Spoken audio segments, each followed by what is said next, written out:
இன்று ஸ்டாக் சம்மரிகளை எவ்வாறு உருவாக்குவது என்பது பற்றி பார்க்க இருக்கிறோம். முதலாவதாக நாம் டேலியில் ஸ்டாக்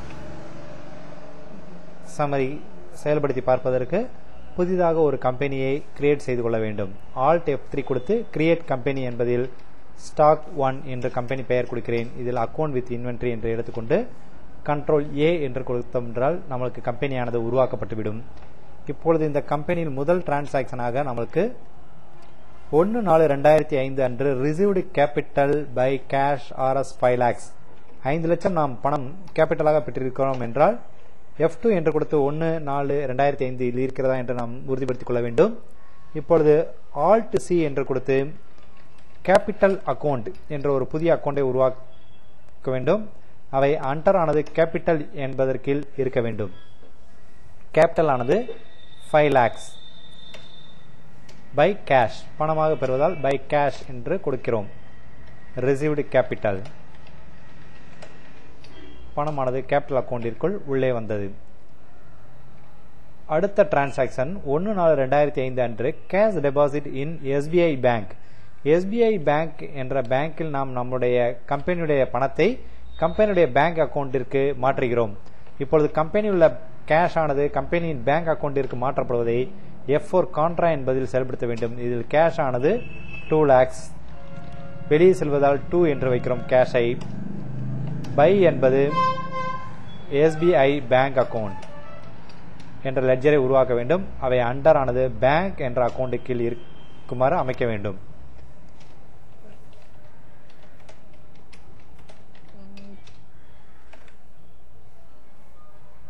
மூன்றாவது 2/4/2005 அன்று purchase from Royal Textile. Royal Textile என்பவரிடமிருந்த பில் நம்பர் 123 என்ற பில் நம்பரின் கீழ் நாம் காட்டன் சாரி மற்றும் சுடிதார் போன்றவைகளை வாங்குகிறோம். இப்பொழுது இங்கு நாம் ஸ்டாக்கை மெயின்டைன் செய்வதால் முதலில் ஸ்டாக் என்ற மெனுவிற்கு நாம் செல்ல வேண்டும். இன்வென்டரி இன்ஃபோ என்பதில் ஸ்டாக் குரூப். இங்கு நாம் விற்பனை செய்யக்கூடியவைகள் காட்டன் சாரி சுடிதார் போன்ற டிரெஸ் மெட்டீரியலாக இருப்பதால் அதற்கான ஸ்டாக் குரூப் காமன் நேமை நாம ஒன்று உருவாக்க வேண்டும். உதாரணத்துக்கு கார்மெண்ட்ஸ் அல்லது ரெடிமேடு.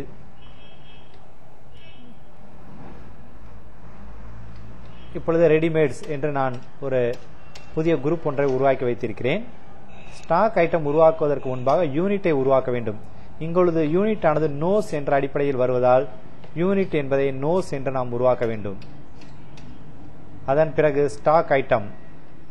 ஸ்டாக் ஐட்டம் ஆனது காட்டன் சாரி, ரெடிமேட் யூனிட் ஆனது ரோஸ், சுடிதார், ரெடிமேட்ஸ், நோஸ் ஆனது நோஸ் யூனிட் என்று உருவாக்கிக் கொள்ள வேண்டும். இப்பொழுது நாம் அக்கவுண்டிங் வவுச்சர் என்ற மெனுவிற்கு செல்கிறோம். இங்கு F9 இது பில் நம்பர் ஆனது 123. அப்பொழுது நம்பர் 123 என்று ரெஃபரன்ஸில் கொடுக்க வேண்டும்.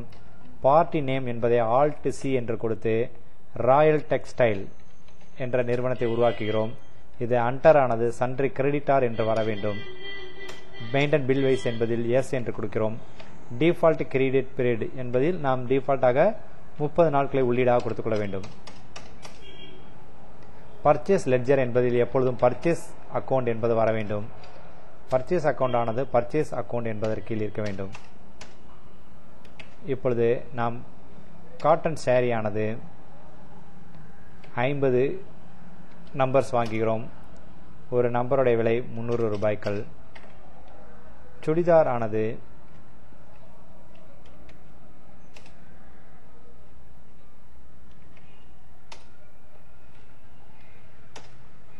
50 நோட்ஸ் வாங்குகிறோம். ஒரு நோட்ஸுடைய விலை 400 ரூபாய். Received material.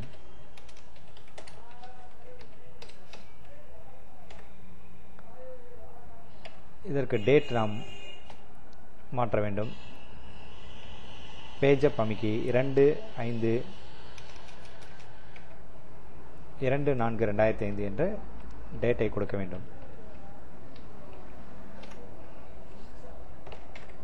அடுத்த டிரான்சாக்சன் 2/4/2005 அன்றே கிஷோர் டெக்ஸ்டைல் என்பவரிடமிருந்து நாம் காட்டன் சாரி சுடிதாரை பர்ச்சேஸ் செய்கிறோம். அப்பொழுது பில் நம்பர் ஆனது 20.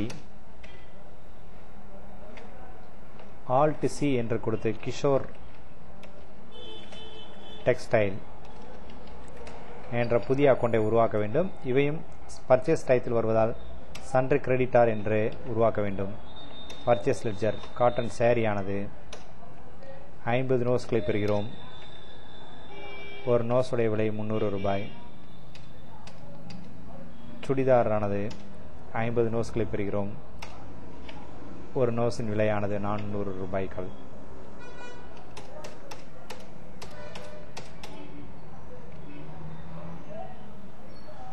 இவற்றிற்கு டேட் ஆனது 2/4/2005 என்று கொடுக்க வேண்டும்.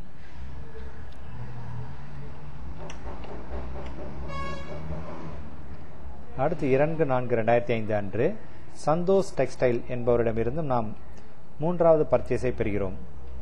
அப்பொழுது சந்தோஷ் பர்ச்சேஸ் என்பவரிடமிருந்து நாம் பர்ச்சேஸ் செய்வதால் அவற்றிற்கான பில் நம்பரானது 53. முதலில் F2 கொடுத்து நாம் டேட்டை மாற்றிக்கொள்ள வேண்டும். பில் நம்பரானது 53. Party name Santhosh.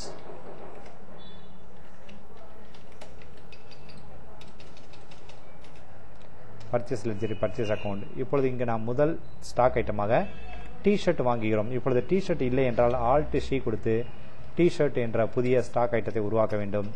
இவை அண்டர் என்பதில் ரெடிமேட், யூனிட் என்பதில் நோஸ் என்று வைத்துக் கொள்ள வேண்டும். இப்பொழுது 100 டி-ஷர்ட்டுகள் வாங்குகிறோம். ஒரு டி-ஷர்ட்டின் விலையானது 100 ரூபாய். அடுத்ததாக ஜீன்ஸ் என்பது நம்முடைய ஸ்டாக் ஐட்டத்தில் உருவாக்கவில்லை என்றால் ஆல்ட் சி என்று கொடுத்து ஜீன்ஸ் என்று உருவாக்க வேண்டும். இவை ரெடிமேட், யூனிட் என்பதில் நோஸ் என்று கொடுக்க வேண்டும். ஜீன்ஸ் என்பதும் 100 நோஸ்கள். ஒரு நோஸினுடைய விலை 100 ரூபாய். அடுத்ததாக காட்டன் சாரி. காட்டன் சாரி ஆனது 50 நோஸ். ஒரு நோஸினுடைய விலை 300 ரூபாய். சுடிதார் 400.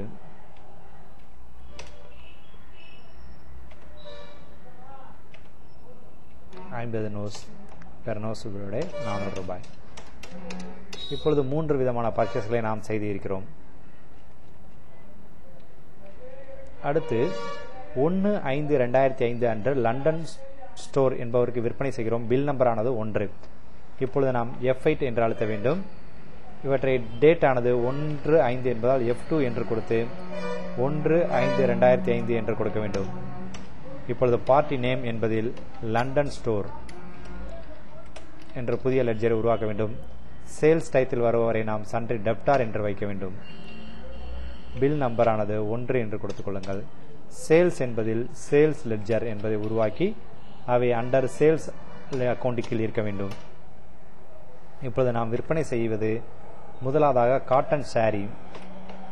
இப்பொழுது காட்டன் சாரியானது 64 சாரிகள் நாம் விற்திருக்கிறோம்.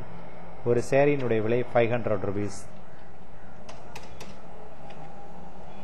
சுடிதாரானது 40.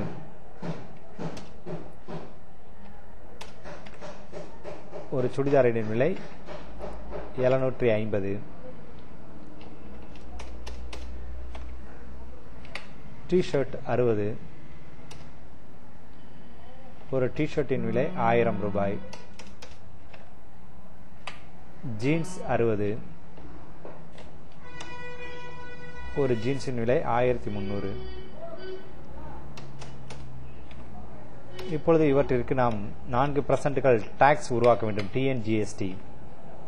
அப்பொழுது நாம் டோட்டல் வைத்து என்டர் அடித்தோம் என்றால் கீழாக கர்சர் நிற்கும். இப்பொழுது ஆல்ட் சி கொடுத்து TNGST என்று நாம் தமிழ்நாடு கவர்மெண்ட் சேல்ஸ் டாக்ஸை உருவாக்குகிறோம். இதை அண்டர் என்பதில்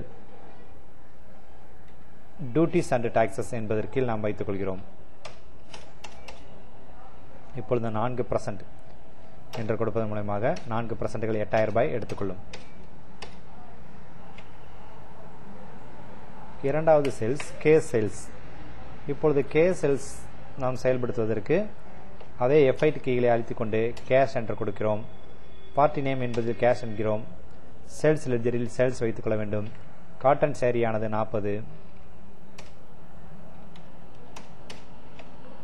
ஒரு இதனுடைய விலை 500 ரூபாய்கள். சுடிதாரானது 25 சுடிதார்கள். ஒரு சுடிதாரின் விலை 750, டி-ஷர்ட் 20, ஜீன்ஸ் ஆனது 20.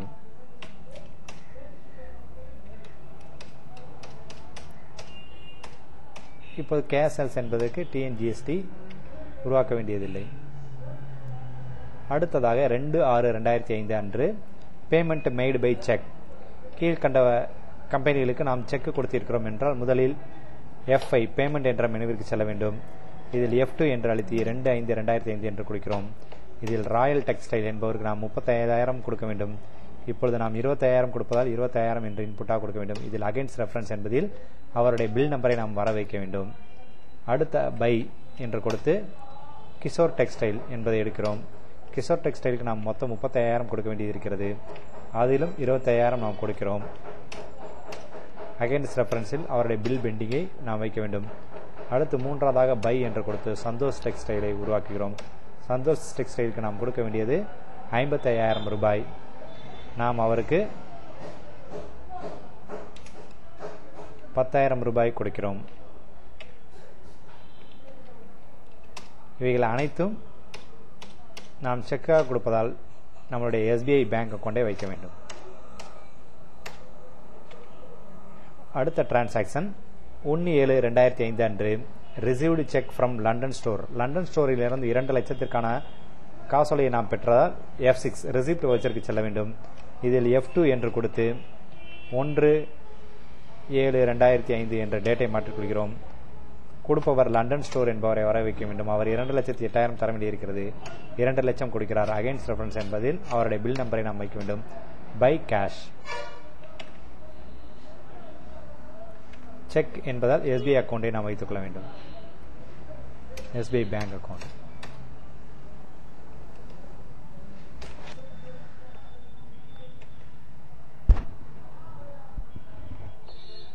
அடுத்து 1/8/2005 அன்று பல்வேறு செலவுகளை மேற்கொள்கிறார்கள். இதில் முதலில் பெட்டி கேஷ் என்பது 2,000 ரூபாய் பெட்டி கேஷுக்கு ஒதுக்கக்கூடிய செலவை நாம் எவற்றில் செயல்படுத்த வேண்டும் என்றால், பெட்டி கேஷ் ஆனது நம் கம்பெனியில் இருக்கக்கூடிய கேஷ் மொத்த கேஷை சில்லறை செலவுக்காக நாம் எடுத்து வைப்பதால் இவையும் கம்பெனிக்குள்ளாகவே ஒரு அக்கௌண்டில் இருந்து இன்னொரு அக்கௌண்ட்டுக்கு மாறுவதால் இவற்றை நாம் கான்ட்ரா வவுச்சரில் செயல்படுத்த வேண்டும். இங்கு கேஷ் என்பது 2,000 வெளியே செல்கிறது. ஆனால் இவை எங்கே செல்கிறது என்றால் Alt C என்று கொடுத்து பெட்டி கேஷ் என்ற ஒரு அக்கௌண்டிற்கு செல்வதால் பெட்டி கேஷ் என்று கொடுக்க வேண்டும். இந்த பெட்டி கேஷ் ஆனது இன்டைரக்ட் எக்ஸ்பென்ஸ் என்று எடுத்துக்கொள்ள வேண்டும். இப்பொழுது பை பெட்டி கேஷ்.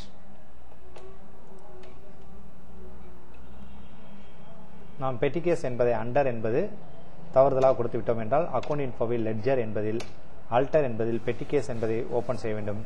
பெட்டி கேஷ் ஆனது கேஷ் அக்கௌண்ட் கீழ் வர வேண்டும்.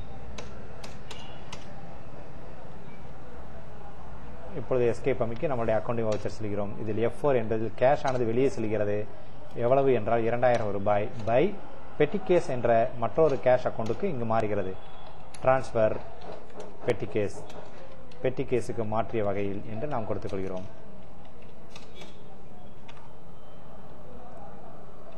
மற்ற செலவுகள் அனைத்தும் நாம் ஒரே டேட்டில் நடப்பதால் முதலில் நாம் F2 என்று கொடுத்து டேட்டை மாற்றிக்கொள்ள வேண்டும். 1/8/2005 என்று நாம் டேட்டை மாற்றி ஸ்டோர் செய்ய வேண்டும். இப்பொழுது அடுத்ததாக செலவுகள் அனைத்தும் ஒரே டேட்டில் நாம் நடப்பதால் F5 பேமெண்ட் என்று கொடுத்து 1/8/2005 ஏற்படக்கூடிய மற்ற செலவுகளை அனைத்தையும் நாம் இங்கே பேமெண்டில் செலுத்திவிடலாம். முதலில் Alt C கொடுத்து பர்னிச்சர் அக்கௌண்ட் என்பதை உருவாக்கிறோம். இவை பிக்ஸ்ட் அசெட் என்பதற்கு வர வேண்டும். பர்னிச்சர் ஆனது 25,000 ரூபாய். அடுத்து பை என்று கொடுப்பதன் மூலமாக காம்பவுண்ட் என்ட்ரியாக நாம் உள்ளீடு கொடுத்துக் கொள்ளலாம். சேலரி என்பது 30,000 ரூபாய். Alt C கொடுத்து சேலரி அக்கௌண்ட் என்பதை இன்டைரக்ட் எக்ஸ்பென்ஸ் என்ற அக்கௌண்ட் கீழ் உருவாக்குகிறோம். சேலரி அக்கௌண்ட் ஆனது 35,000 ரூபாய். By wages 25,000. Alt C கொடுத்து wages அக்கௌண்ட் என்பதை டைரக்ட் எக்ஸ்பென்ஸ் என்பதற்கு உருவாக்க வேண்டும். பை கேரேஜ் இன்வர்ட் என்பது 4,000.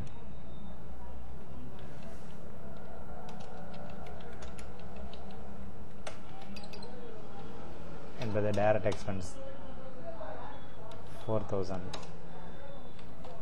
by rent என்பது 10000.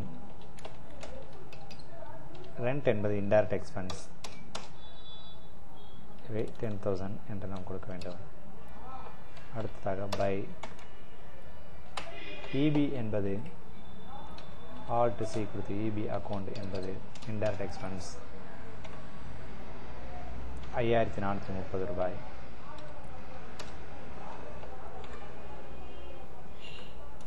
அடுத்ததாக by டெலிஃபோன்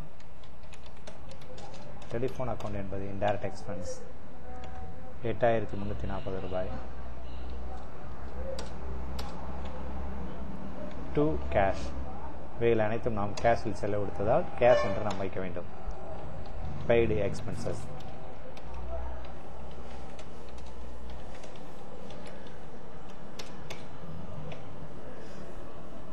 அடுத்து 1/9/2005 payment made by petty cash.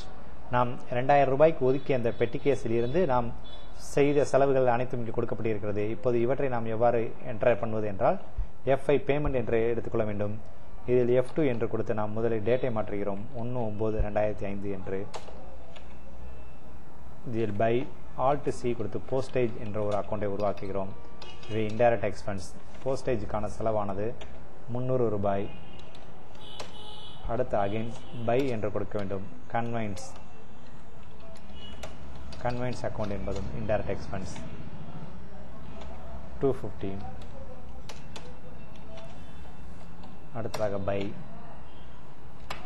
Stationary 150.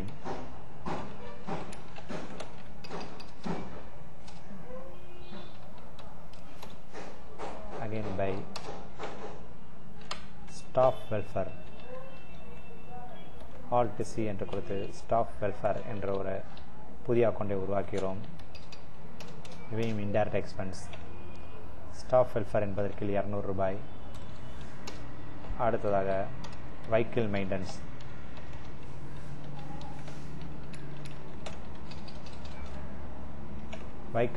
ஆனது 250.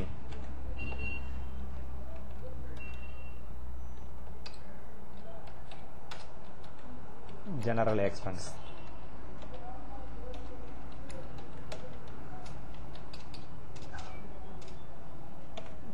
எக்ஸ்பென்ஸ் ஆனது 150. To cash. அடுத்து 1/12/2005 அன்று டிப்ரிஷியேட் ஃபர்னிச்சர் பை 10%. ஃபர்னிச்சர் என்பதில் தேய்மானம் நாம் 10% கழிக்க வேண்டும் என்று இருக்கிறது.